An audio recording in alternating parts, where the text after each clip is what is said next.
ராகு வந்து அபியோட ஆஃபீஸில் பொட்டிக்கு வச்சிருந்தா அப்போனா அவங்க 2 பேரும் அடிக்கடி மீட் பண்ணுவாங்க. பிறகு அவங்க நெருக்கமாகிருவாங்க. அதுக்கடுத்து அவங்க 2 பேத்தையும் பிரிக்க முடியாது. அப்படி நடக்கவே கூடாது அப்படின்னு சொல்லிட்டு முரளி வந்து டென்ஷன் ஆகிட்டு இருக்காங்க. எப்படியாவது அவங்க 2 பேத்தையும் பிரிச்சு ஆகணும். அதுக்கு ஒரே வழி தான் அந்த ராகவ தீர்த்து கட்டி ஆகணும்.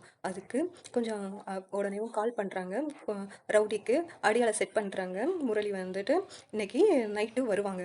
அவங்க 2 பேரும் வரும்போது நான் வந்து சொல்கிறேன். அந்த நம்பர் கார் நம்பரே சொல்கிறேன். அவங்க 2 பேத்தையும் வரும்போது மறிச்சு அவங்க அபி ஒன்றும் செய்யக்கூடாது. அபிக்கு எதுவும் ஆகக்கூடாது.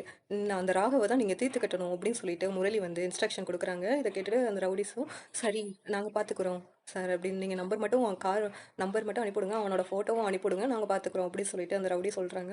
உடனே வந்து அந்த காரை மறித்து ராகவோபியும் ஓட்டிக்கிலேருந்து 2 பேரும் காரில் வந்துக்கிட்டு இருக்காங்க. அப்போ வந்து அந்த காரை மறிச்சிட்டு ரவுடியெல்லாம் நின்றுக்கிட்டு இருக்காங்க. அதை பார்த்துட்டு அபி என்ன யார் இப்படி பண்ணுறா அப்படின்னு சொல்லிட்டு அபியும் ராகவும் வந்து யோசிச்சுக்கிட்டு இருக்காங்க.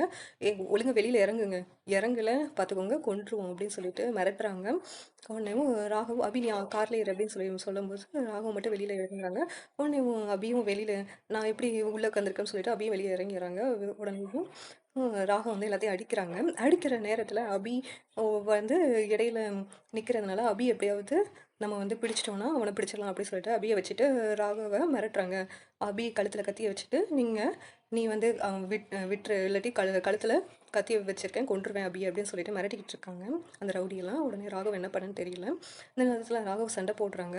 அந்த ரவுடியில் ஒருத்தன் வந்து ராகவை அடிச்சுட்டு போயிடுறான். அடிச்சுட்டு கீழே தள்ளிட்டு போனோடனே ராகவால் எந்திக்க முடியல.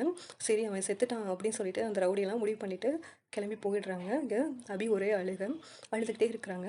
உடனே ரவுடியெல்லாம் அந்த முரளிக்கு கால் பண்ணி நாங்கள் அவனை அடிச்சிட்டோம், அவன் அவ்வளோதான் காலி ஆகிட்டான், இனிமேல் உங்களுக்கு எந்த பிரச்சனையும் இல்லை சார், எங்களுக்கு சேர வேண்டிய பணத்தை வந்து நீங்கள் கொடுத்துருங்க அப்படின்னு சொல்லிட்டு ரவுடி சொல்லிக்கிட்டு இருக்காங்க. அதை கேட்டு முரளிக்கு ரொம்ப சந்தோஷமாயிருச்சு.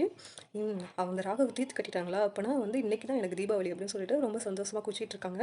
இந்த பக்கம் வந்துட்டு அபி அழுதுகிட்டு இருக்காங்க. ராகவுக்கு என்ன ஆயிடுச்சோ அப்படின்னு சொல்லிட்டு அப்படின்னு சொல்லி அழுதுகிட்டு இருக்காங்க. ஆனால் ராகவ் வந்து திடீர்னு எந்திரிச்சிடுறாங்க. உடனே அபிக்கு சந்தோஷமாயிடுது.